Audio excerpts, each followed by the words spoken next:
Butter, sloppy joe, salad, honey mustard. The salad might be a difficult one as busy as we are. So Kim, hot salad. what? Hot salad. Hot slaw. Hot slaw. Hot slaw. I'll bring it.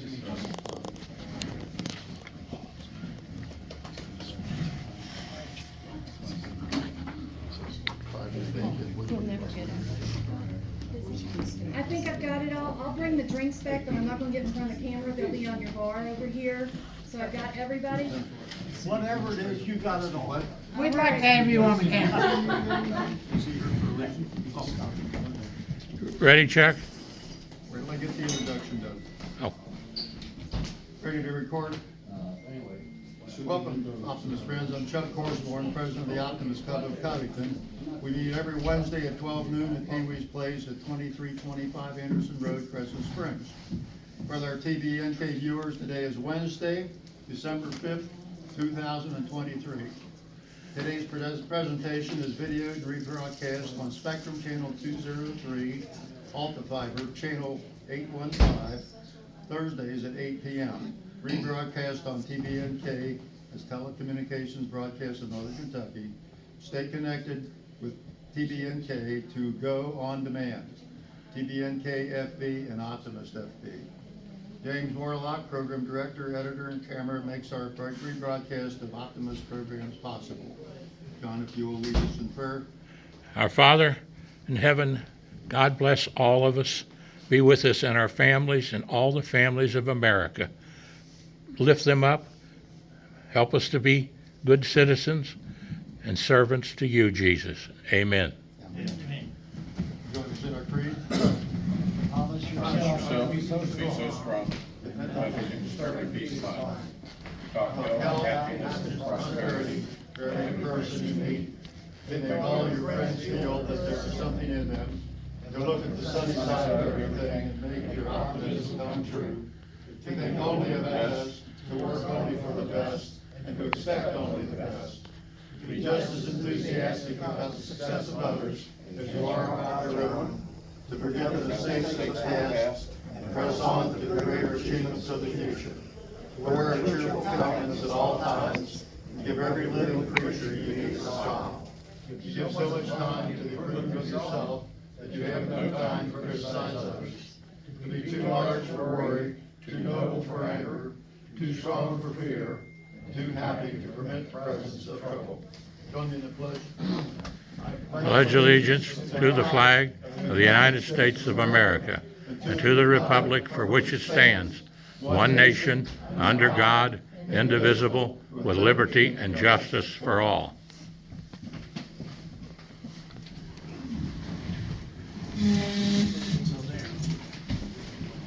My pleasure to introduce Scott Kimmich, Kenton County Election Commissioner.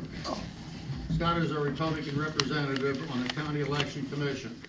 Scott began his career as Deputy Judge Executive in Boone County. Scott Kimmich served as Kenton County Deputy Judge Executive Director under Judge Executive Ralph Drees. As Deputy Judge Executive, Kimmich was the county's chief operating officer responsible for carrying out the administration and executive functions of the office in the absence of Judge Executive Ralph Drees. Scott was the Director of Kenton County Community Development and had oversight of $180 million in community development. Scott has served on the Board of Council of State Community Development agencies in Washington, D.C. In addition to his public service, Scott served as Vice President of Northern Community Action, a member of Northern Kentucky Head Start Advisory Council, President of Telecommunication Board of Northern Kentucky, aka TVNK, President of Maplewood Children's Home Advisory Board in Burlington, Kentucky. It is my pleasure to introduce Scott Kimmich.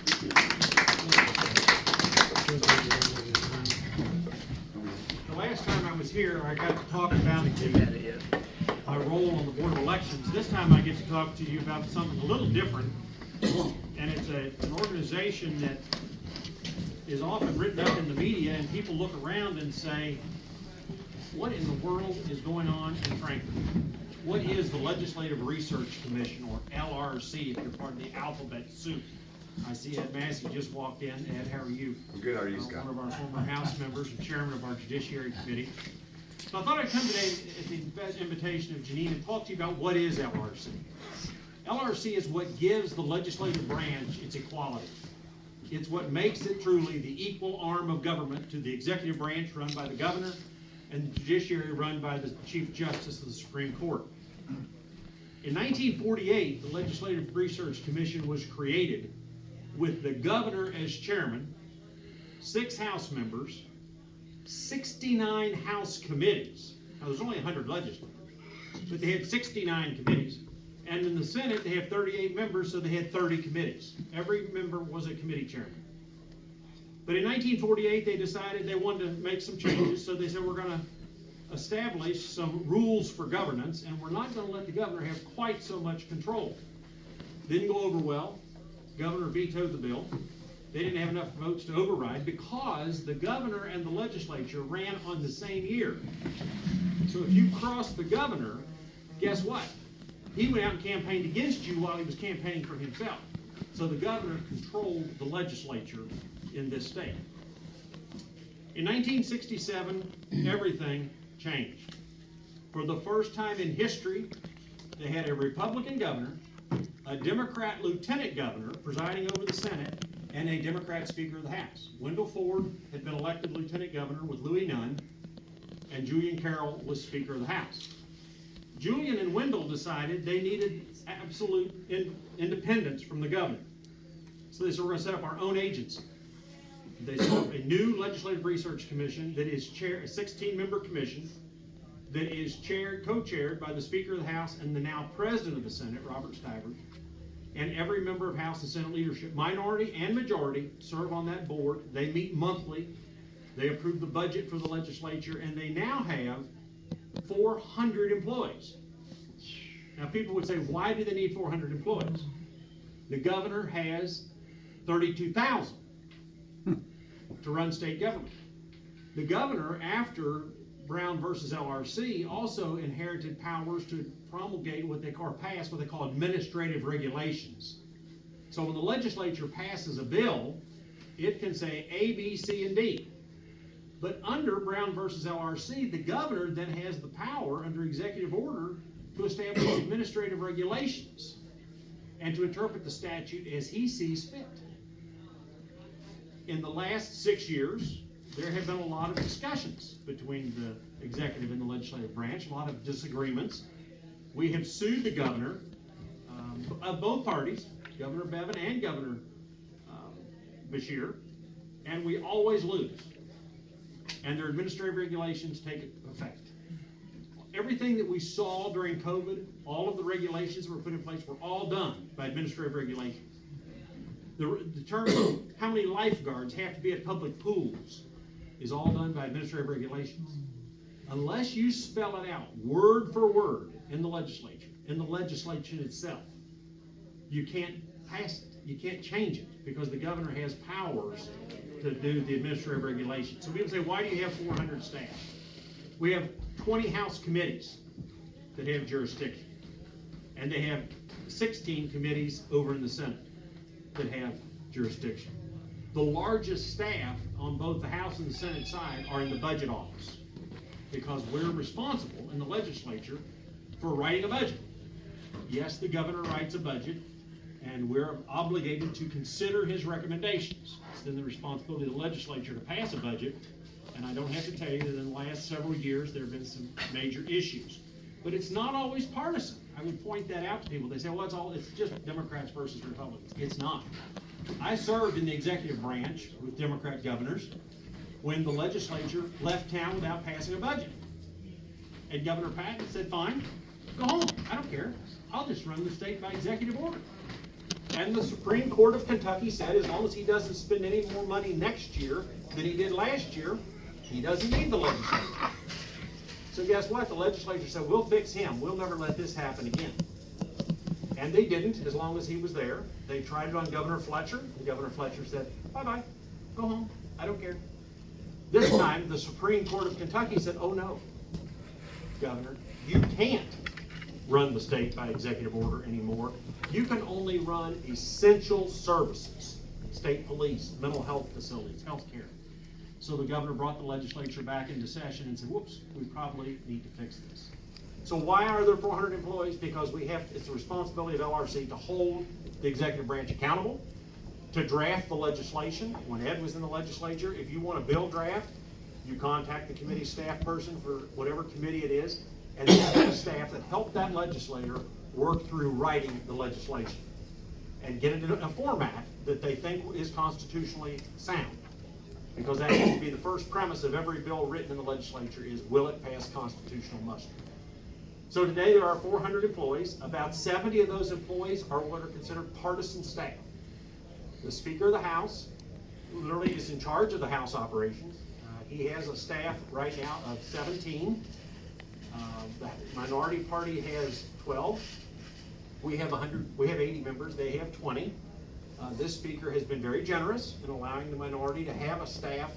When I was in the minority staff working for the floor leader, we had 5 with 41 members. So things are a little different. The speaker is more benevolent than previous speakers. And it's our job on the speaker's staff to run the House operations on a daily basis, to make sure that the members have the services they need, whether it's communication, whether it's writing speeches, whether it's going out with them, making presentations on legislation.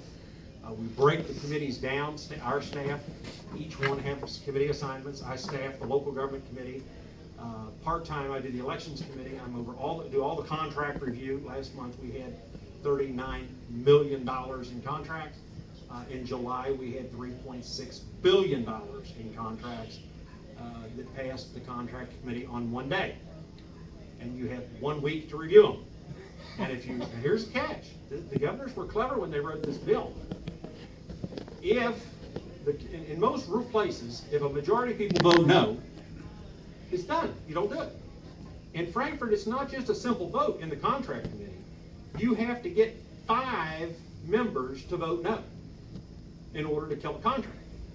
And even if you kill a contract, the Secretary of Finance still can override you, but they have to put in writing the justification. In the 6 years I've been doing contract review, we have voided about 15 contracts. 3 of them have been upheld in court. The rest, the Finance Secretary went ahead and spent money in. So it's sometimes frustrating, but it's our job to attempt to hold them accountable and to try to use the Attorney General and the State Auditor to hold the executive branch accountable. The Legislative Research Commission does have a full-time director. He was a former Deputy Chief of Staff to Senate President Stivers. Before that, we've only had 5 directors since they started hiring a full-time director in 1979, or 78, excuse me. And in 1979, we saw real reform in the legislature when the governor and the legislature were separated. They no longer run on the same year. So the legislators are not held, they're not under the direct thumb of the government. And we subsequently passed legislation that said the legislature will meet every year. In odd number years, we meet for 60 days, 60 calendar days, or working days, excuse me. Before it was 60 calendar days. So they went in January, they stayed 60 days and left, and they didn't work Saturdays and Sundays. Oh, gotcha. So it was a real question about what they could get done in 60 days. So we went to annual sessions. That's been very debatable, whether it's good or bad. Some people would say the legislature needs to meet 60 days, or 2 days every 60 years, and leave us alone the rest of the time. Unfortunately, they're there. They'll be coming into Frankfurt on January 2nd. This is long session. They'll be there for 60 days. That's 60 working days. And only in Frankfurt can 60 days take you from January 2nd to April 15th. But they do. So they'll be in town starting January 2nd, and the primary function this session will be to pass a budget. And it will be all hands on deck for all of the staff of LRC, not only to work on the budget, but to work on the continuing changes and shifts in education reform, welfare reform, continuing to try to deal with the issue of child care and dependency cases, child neglect cases, the adoption process, which anybody who's ever been through the adoption process can tell you is a disaster, not only for the adoptive parents, but for the child to just get through the process. It can take years. So House Speaker Pro Tem David Meade has made that a priority to try to reform that, get that straightened out. So the Legislative Research Commission, that LRC, is there to serve you. The legislature is your body. They serve at your pleasure. The Speaker of the House serves at the pleasure of his members or her members, as does every member of leadership. There's some mystery out there that, well, how did these people get into leadership? How did they become so powerful? They were elected by their own caucus to those positions. The only two people that have to be voted on by the full body in the House are the Speaker and the Speaker pro tem. They are constitutional officers. They're elected they have to be nominated by their caucus, go to the floor and run and be elected by the full body. We have not had a contested race for Speaker of the House in at least 15 years that I know of. They've allowed the majority party to control the Speaker's office. But there have in the past been contested races where the minority put up a candidate, just like they did in Washington, where they put up Hakeem Jeffries and required 15 votes, and he got the same number of votes on every ballot, knowing he was never going to win, but they still went through the process. In Frankfurt, we're generally not put through that process. They understand it with an 80-20 majority. They're not going to pick a Speaker of the House. But stranger things have happened. There could be a revolt that would seat a Democrat in the Speaker's office. It did happen in the state Senate in the 1990s, where the Republicans got enough votes to convince 3 Democrats to vote with them, and ousted Senate President John Eckrows and installed Larry Saunders, who was a Democrat from Louisville, but who agreed to split committees 50-50 and share the committee chairmanships with the Republicans and the Democrats equally. And Larry served 1 term as Speaker and was promptly removed from that office in the next election, and David Williams became President of the Senate and stayed until he chose to retire and become a circuit judge. So I'm going to stop there and answer questions. I'm sure there are questions, so I'm going to stop there and answer questions that you all may have. So, questions? I'll tell you what we'll do. Let's pass these out. Oh, okay. I didn't know you were gonna get into questions that early. What we'll do is our food, and then we'll have your question and answer period. Fine. That Okay. works great.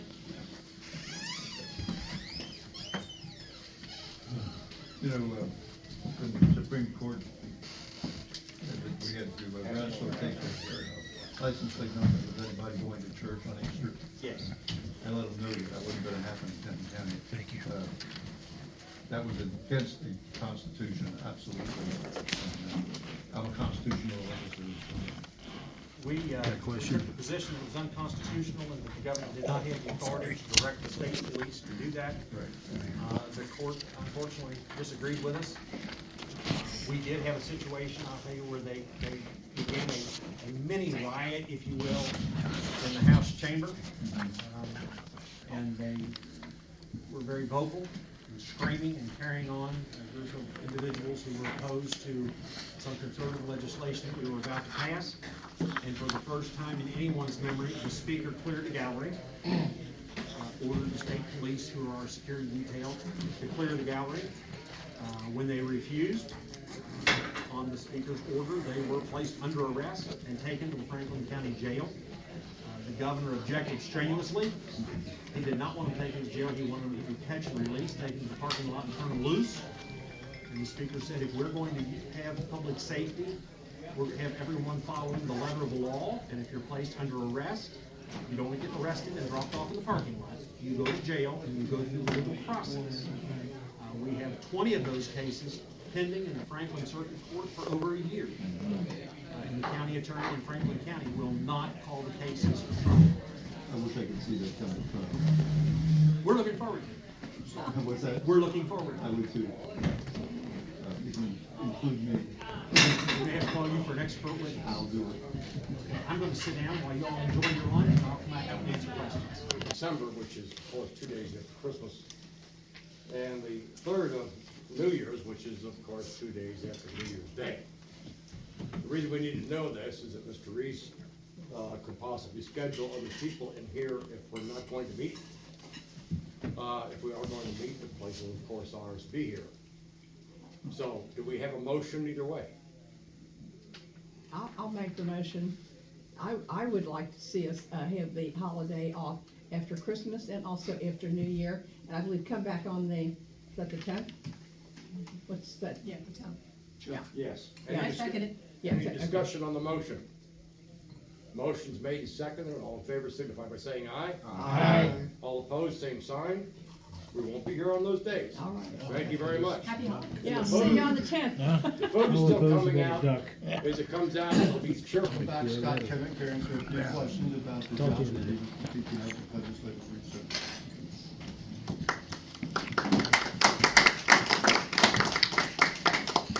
Thank you, Sheriff. I do have a couple of questions that have been submitted, and if there's others you can think of, yell out. I'd be glad to recognize you, unless it's a tough question, and then I just Well, recognized. not recognize it. I can't imagine you not having an answer. If I don't have an answer, I'll get you the answer. Yes, I you want to will. go Yes, any you further. will. I'm going to give you some phone numbers.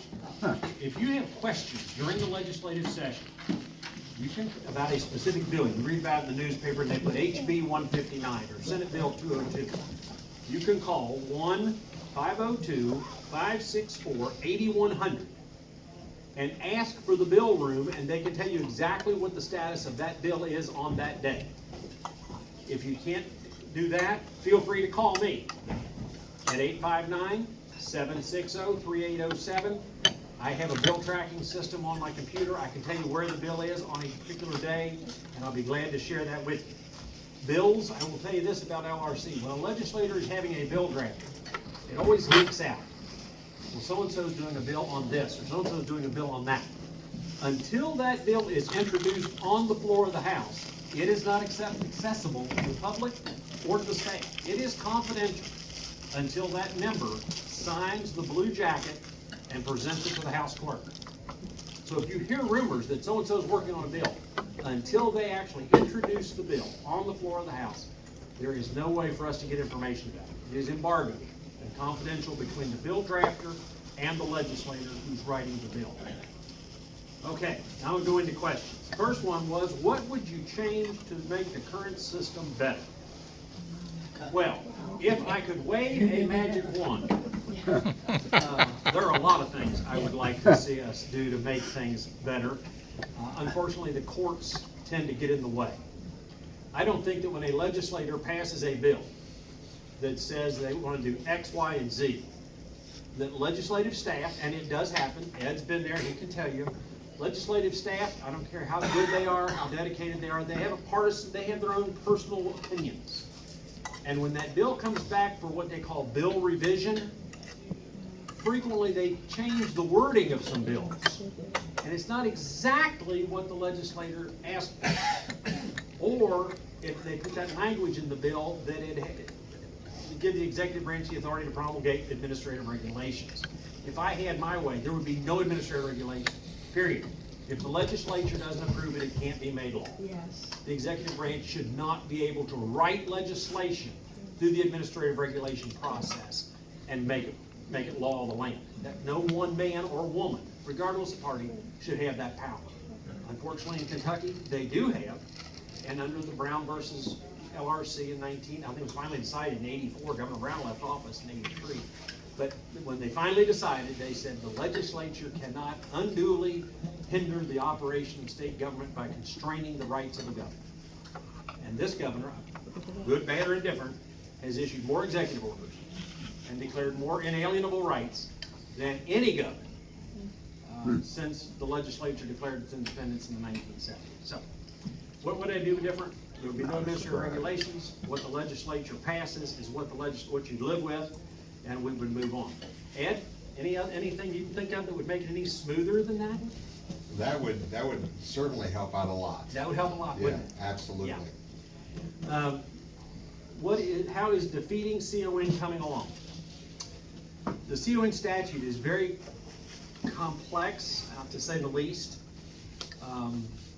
We have in northern Kentucky, particularly in northern Kentucky, we have the battle of choice in healthcare, whether or not St. Elizabeth Hospital should have a quote monopoly, or whether there should be other beds available for healthcare in northern Kentucky.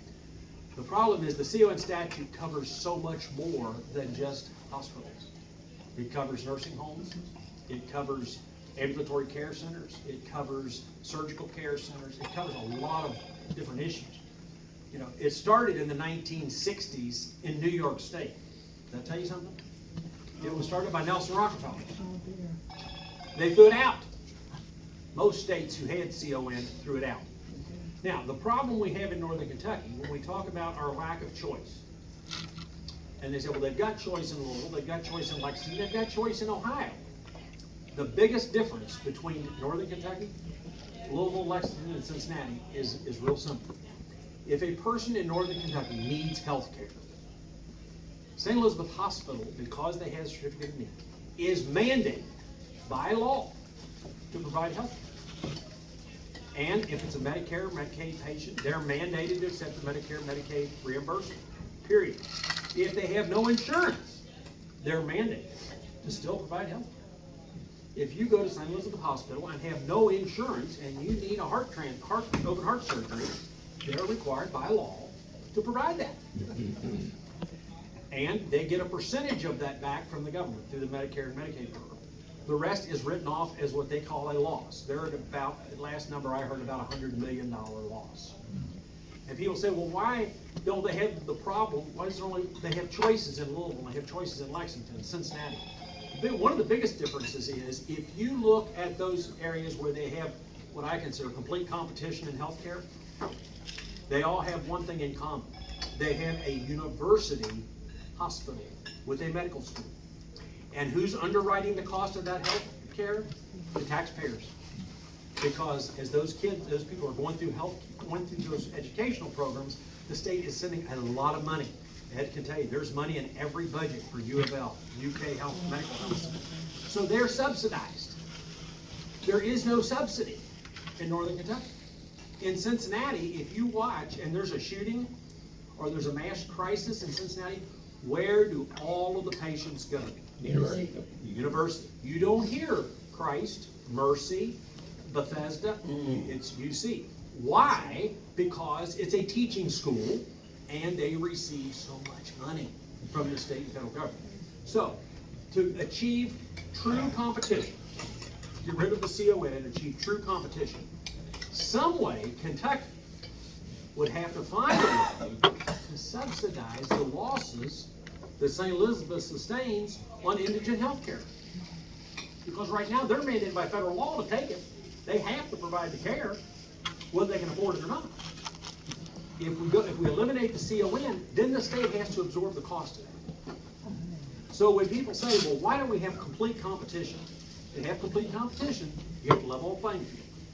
And you have to make everybody equal. So you would have to provide some way of funding for those other facilities. So I understand the complaint. I use another healthcare provider besides St. Elizabeth. I have for the last 10 years. I don't have anything against St. Elizabeth. I just choose a different healthcare provider. But the argument about the money becomes real. Because where the state would come up with $100 million, I don't know.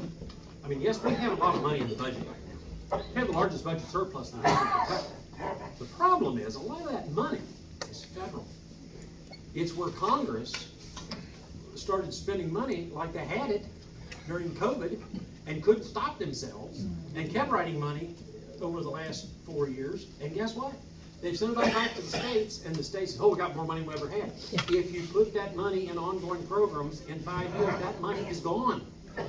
Who's going to provide those services? The federal government's not going to have the money. State can't print the money. Unlike the federal government, we have to operate on a cash basis. We have to go to zero balance at the end of every fiscal year. Unlike the federal government that just runs up trillions in debt. So, CON is a major issue, but it's not just the healthcare issue, it's the financial side of the house. That somebody has got to figure out how to provide absolute parity, to level the playing field in order to provide that level of service. So I don't know if we're ever going to get there, because I don't know how they're going to pay for it. It's tough. It really is. And I would say that, folks, we're close to Cincinnati. Yeah. We're 15 minutes away. If you're not getting the care you need, there's multiple choices across the river. And most insurance companies today are providing coverage not only in Kentucky, but in Ohio. So I would hate to send somebody away from the home to get health care, but if that need is there, it's accessible. We do have choice. It's not as convenient, but until somebody starts finding a way to provide that equity and funding, I don't see a significant change in the CON process. I really don't. I've been surprised before. Anything can happen in Frankfurt, and usually does. So let me ask, so I never really heard the other side of this financial issue that you just proposed or put out, and made us aware of. So when we think about certificate of need, we're gonna have to also consider the bill. Yes, ma'am. I mean, I'm There's a cost. the cost of it, Yes, ma'am. yes. There's a cost, and who's gonna pay the cost? That's the other side of the coin. Oh, I'm gonna have to, how do we argue this then? I mean, I'm gonna talk to you later. Yeah, well, I mean, it's a difficult situation to get your arms around. It's one of those issues that hasn't been talked about in this state in a significant way for 30 years, and the reason is who's gonna pay the bill. Ed, what do you think?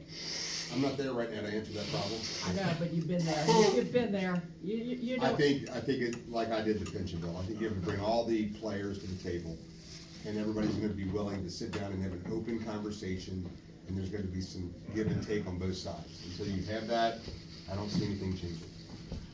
You think it's just gonna be a null? I just think that there's Because of different financial. positions where people dig in, and until you can get them around the table and have an open, candid conversation and an exchange of ideas where there's willingness to make some concessions and whatnot on both sides. People dig in and they get their mindset and they're not willing to give, and then you just have, basically an impasse. And that's where we are right now. Thank you. Okay, we have one question here. How do we eliminate sex change?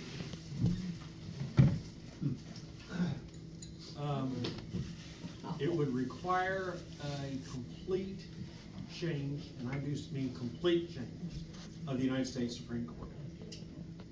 Because I do not believe the current Supreme Court, in the rulings that have come down, even with the new justices, Justice Gorsuch, Justice Barrett, and Justice, I apologize, I'm blanking on, I'm having a Mitch moment.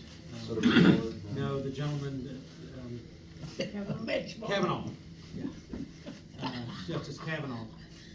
Even with those three justices sitting on the Supreme Court, I do not believe that the Supreme Court of the United States will allow the government to intercede in any government, state or federal, to intercede in that personal decision that an individual makes. I think they will argue that it is a personal right, a personal decision, and is beyond the scope of the legislature.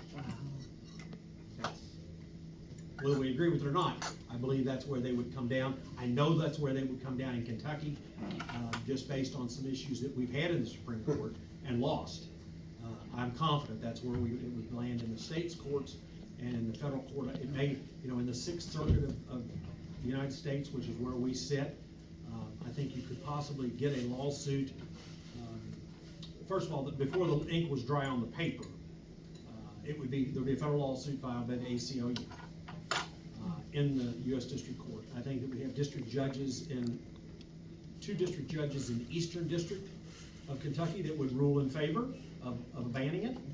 There are two that would not. The Sixth Circuit Court of Appeals, if we got the right three judges on the panel, it might survive. But when it got to the U.S. Supreme Court, it would not survive. And it would not survive. I do not believe we would survive injunctive relief, which would be where the court would say it's banned until it's decided by the Supreme Court. I don't think we would even get to the Sixth Circuit, get past the Sixth Circuit on the right of an injunction to hold that up. I'm not an attorney. I practice every day. I have for 40 years, but I don't have a license. And I cannot get paid to practice law because that is in violation of state law. But it's not a felony until the second time. that's right. And you're getting paid to practice, so I'm not getting paid to Depending on practice. whether he gets money. But I understand where the question's coming from. I think there are a lot of people who would agree with it. But I think that the Supreme Court rulings that we've seen on personal choice would make that an impossible journey for any lawsuit. Sheriff? In the case of minors, I think you have a chance.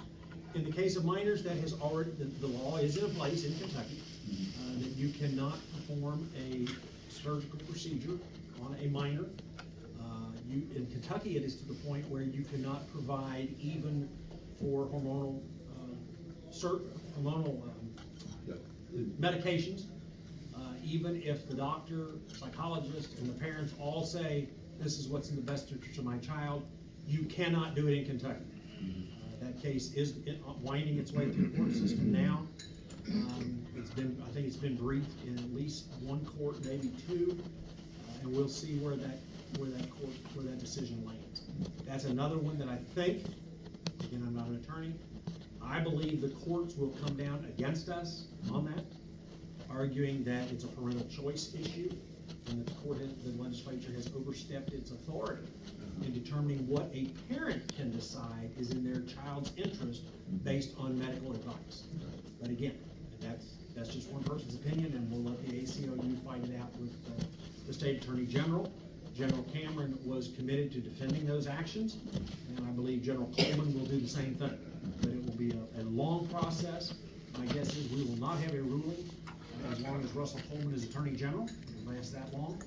And until it is decided, we do have injunctive relief. I mean, we have, the law is in place right now. And so no one has gotten an injunction to stop us from enforcing it. So it is law of the land until it's overturned by a court. Could we promote the value need dollar? I'm not understanding the question, I'm sorry. The one on value need, is that your question? Who wrote somebody wrote a question about the value and need dollars in dirty jobs. I don't know what that means. So we'll skip it. Anything else? Any other questions? Suggestions? Call your legislators. Oh, Jane's got a hand. I'll bring one up. What about the ad valorem taxes on the cars? We are taxed to tax. We buy a car, we're taxed, and then we tax on the cars every year. Does that ever come up, or is that? Oh, it comes up every session. Request bill, yes. It comes up every session. There's generally a bill request on it. Until the state, again, it's one of those issues, until the state finds another way to fund the state road fund. Yeah. I don't think it's gonna pass. We have a situation in Kentucky where we are outstripping, when I say outstripping, we have demands in this legislative session for $600 million in road requests in excess of available revenue. 600 million. So the legislature and transportation subcommittee on budget review and the speaker and the legislator are gonna have to dig through that and figure out prioritization and working with the transportation cabinet in determining what roads are most essential. We have bridges that are collapsing all over the state. I met with the county judge yesterday, has three bridges closed, keeping the school bus across them because of the weight limits and no money to fix them. And it's gonna take 30 minutes to get the kids to school longer by going around because the bridges are falling down. Yes, sir. Have they tightened up the tax revenue enough that the battery operated cars No. equal that? No. Okay. They have not. Electronic cars are still not paying their fair share. And the legislature will be taking that issue up, I'm very confident, in this session. As you know, we had a bill passed to start eliminating the state income tax. That was there when we passed that. The income tax will diminish each year as revenue increases. Everybody said it'll be gone in 5 years. Guess what, folks? For the first quarter in 3 years, we did not hit the trigger. So we can't reduce the income tax in this session for next year. And we put the triggers in that it has to reach a certain revenue before we can take the rates down, because we don't want to be like Kansas. They had an automatic cut every year, and they kept cutting, but they never cut spending. Well, at the end of the 5th year, they had no money, and said a state government that was bankrupt. So the legislature put safeguards in that said the tax will come down as increase in revenue through new job creation, economic development. You know, the battery plant in Elizabethtown, we hope that it provides the jobs it's going to provide, and that will help us with a lot of revenue, but they've already canceled the second phase. So, you know, we're questioning, are some of the battery plants going to be like the steel plant we funded in eastern Kentucky that was going to be the save-all for the mountains of eastern Kentucky, and wound up being a boondoggle. And the state had to go collect $15 million back from the developers. So we have those issues that we have to deal with from a budgetary standpoint. This is going to be a tough budget session, even though they think there's plenty of money. There's not plenty of money. It's federal money, and we can't spend it on ongoing operations. Yes, The thing on the dirty jobs, that's something that I've been working with other people on. And I guess kids think they all must go to college. Not true. And you can't, I mean, there's other people at other companies that need people that work. It just doesn't work. They can't find anybody. The problem is that we have got to change the, what was that mentality? We've got to change the philosophy in Kentucky, that every person graduates from high school and they've got to go straight off to college. Right. Clearly, half the people who graduate from high school in Kentucky either A, don't want to go to college, or B, have the aptitude to go get a 4-year degree. That's the reason the Kentucky College and Community College and Technical System was set up. I was there working for the executive branch when Governor Patton wrote the plan to create KCTCS. And we took it away from the University of Kentucky and created a separate entity. And it was created to provide educational opportunities in welding, for mechanics, for electricians, for carpenters, for those trades that we need in this country and that we don't have because everybody gets out of high school and there's so much pressure on to go to college. So the community college system was reinvigorated, remodeled to create those type of educational systems. But what happened? The philosophy of higher education means a college degree. You got to get a college degree. So we then made the community college system a feeder. You get a 2-year certificate, and then they want to send you off to one of the 4-year colleges to get that 4-year degree. They've lost focus at the KCTCS. And that's just, I'm giving an opinion now. They've lost focus. Their job was never to be a feeder to the 4-year colleges. If we wanted a feeder to 4-year, we could have left it at UK and let them continue to do it the way it was. In the meantime, we're losing out on those jobs. We're losing out on the technical skills that we need. And I'm gonna tell you right now, the people that are gonna be working in these battery plants are not engineers, they're not lawyers, they're not doctors, they're not CPAs. They gotta think fast and work with their hands. They've gotta be welders, electricians, and we're not preparing them for that. So there has to be a change in the philosophy in Frankfurt to get back to why KCTCS was started.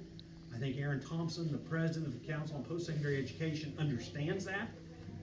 I'm not sure the Economic Development Cabinet is quite there yet.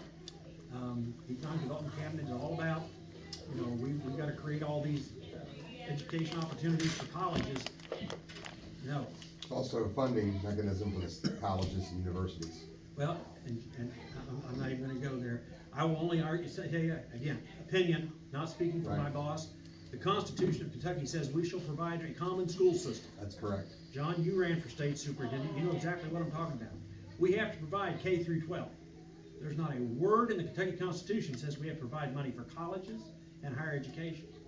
So while we're giving this money to these colleges and they're paying salaries that are beyond what any reasonable people would expect, we need to look at how we can shift that money and create economic opportunities through skills development for those young people. So you're right, it's an issue, and we've got to have people in the legislature who are willing to stand up and fight the fight. But it's not just here. I mean, we used to have Mike Root doing the dirty job thing. That's all gone. It's gone. Last time I saw him, he had a young lady, maybe 21 years old, just sitting next to him. And beautiful. I mean, really pretty. And she was making $104,000 a year. She was a welder. And, just really young lady, but nobody is any interest in doing any kind of jobs. But it has to start at home. I mean, can't just start in Frankfurt or No, it has to start at the local level. It has to start with to be honest with you, it comes all the way back to the local school boards. We're gonna have to shut this down. And Ed has been on the local school board, he can take, it starts at the local school board. The local school boards have to change the focus and reinvigorate and redistribute some of those resources to vocational education and training. And we did that 2 years ago. Rather than making it, they're in vocational school. It needs to be, they're in vocational. Right, exactly. That's why I put so much money in the APCs and laybacks 2 years ago, for that same reason. Okay, I need to wrap up. I thank you all very much for your attention. I'm sorry to drag it on so long. Could ask him any question and he would give it back to you. Thank you, Scott, I appreciate your input, and it was very informative. Is there any other business before the board? If not, I need a motion to adjourn. I was gonna ask if anybody else has a donation for that Found Village. What's this? I asked about the Found Village, if anybody else has any donations. Would you like to come up and make a speech? Les?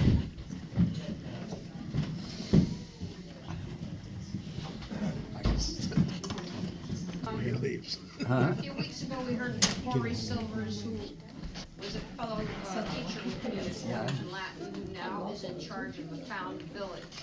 And it's for boys, a lot of them they don't have anything.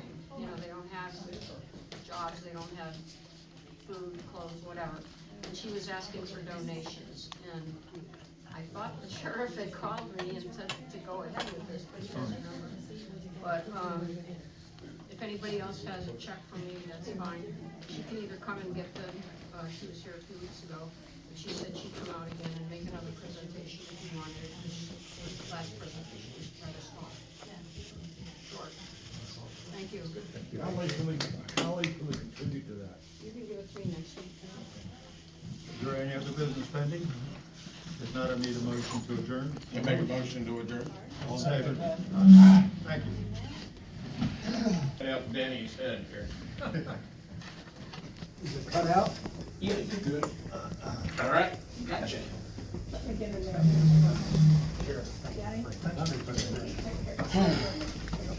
it on my, put it on my. Smile. It's just, Anybody. I don't really see on television. All you see is comments, you know. And it's changed. You think so? Right here at PeeWee's restaurant here in Crescent Springs, Kentucky, at 11:45 each Wednesday is when the Optimist Club meets. Travels with John and June Guyman Stephenson, 859-750-0000. Join us on Facebook or YouTube under Travels with Dr. John Stephenson. God bless you and have a great day, folks. See that sign? Yeah.